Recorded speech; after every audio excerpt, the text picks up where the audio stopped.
Elle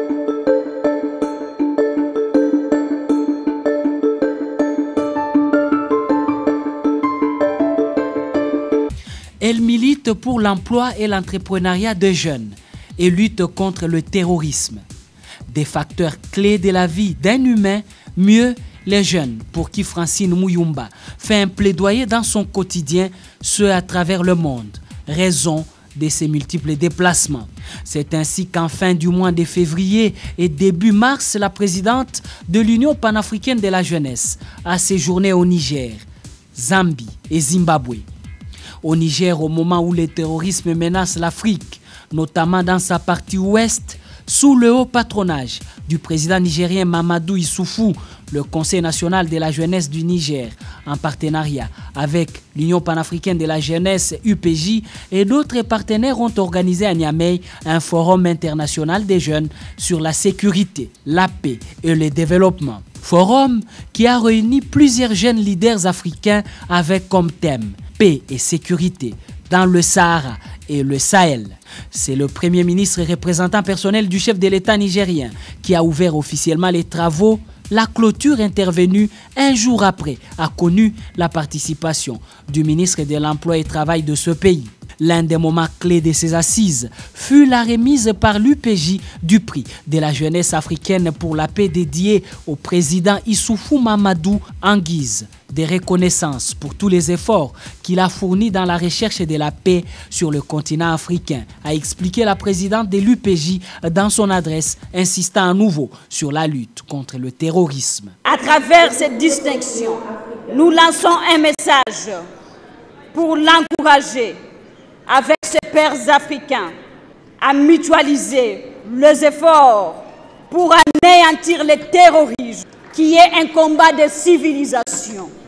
À cet effet, je réitère mon appel à la jeunesse africaine à faire bloc pour accompagner nos forces de défense et de sécurité dans leur noble mission de contrer ces phénomènes qui entravent notre épanouissement et surtout le développement, qui est notre principal défi.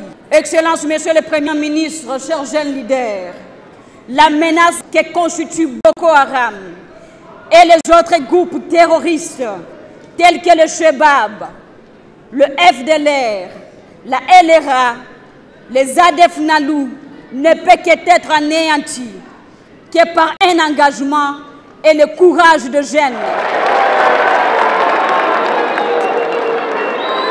Après son discours, les jeunes leaders zambiens ont offert à la présidente de l'UPJ un cadeau, une carte d'Afrique en bois symbolisant les défis qu'elle relèvera à travers l'Afrique durant son mandat. En ces mois de mars consacrés à la femme, Francine Muyumba avec les jeunes femmes participantes à ce forum ont visité un centre de jeunes femmes nigériennes qui militent contre les violences sexuelles et pour la promotion de la femme. À l'étape de la Zambie, la présidente de l'UPJ va prendre part aux activités marquant la journée nationale de la jeunesse, précédée par une messe d'action de grâce en présence de Wina Inongue, vice-présidente de la République de Zambie.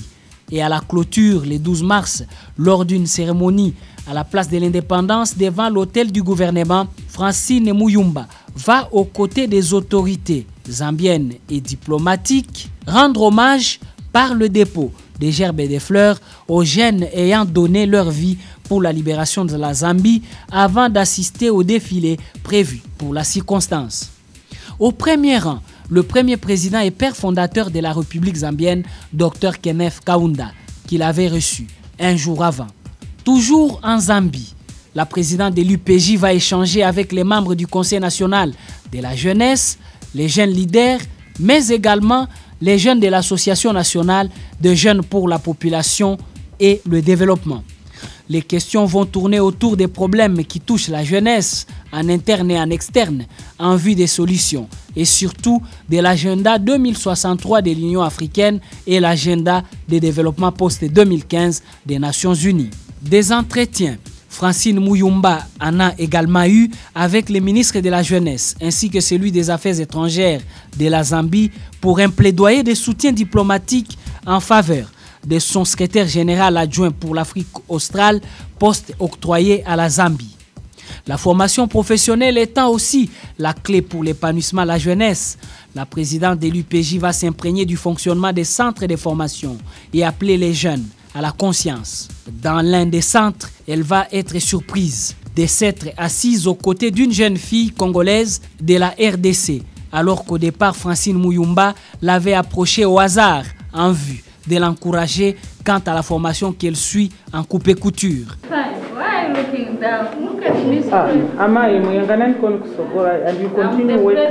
Une attirance partie sans doute de la force du sang congolais. Ainsi, la suite de leur discussion se fera en lingala, l'une des langues nationales parlées au pays. En Zambie, pays qui occupe le secrétariat général adjoint de l'UPJ pour l'Afrique australe, Francine Muyumba est allée à la rencontre du docteur Kenneth Kaunda, premier président de la République et père fondateur de la nation zambienne, l'un des grands panafricains qui a marqué l'histoire de l'Afrique. La rencontre s'est déroulée dans sa ferme à 50 km de Lusaka, où le premier président de la République zambienne a été visiblement ravi de voir la présidente de l'UPJ et une délégation des jeunes leaders de l'Afrique australe venus lui rendre visite pour bénéficier de sa sagesse et avoir sa bénédiction.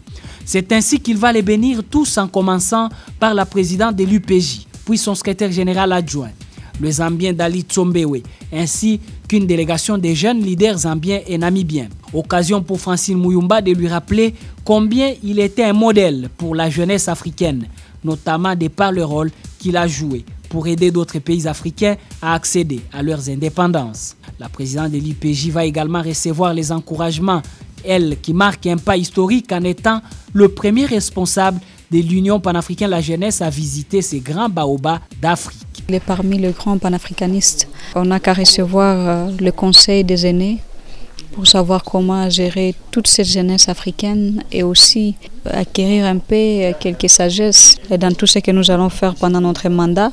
L'ambiance sera encore émotive en accompagnant à l'extérieur ses visiteurs, où l'ancien président va entonner une chanson qui appelle les Africains à l'unité.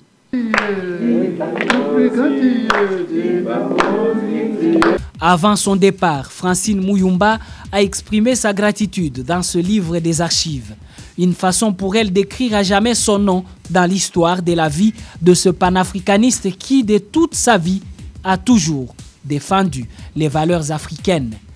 Quelques jours avant, la présidente de l'Union panafricaine de la jeunesse était invitée aux festivités du mouvement du 21 février de la jeunesse zimbabwéenne qui vise l'autonomisation des jeunes. Festivités couplées à la célébration du 91e anniversaire du président zimbabwéen Robert Mugabe et président en exercice de l'Union africaine. C'était à Victoria Falls.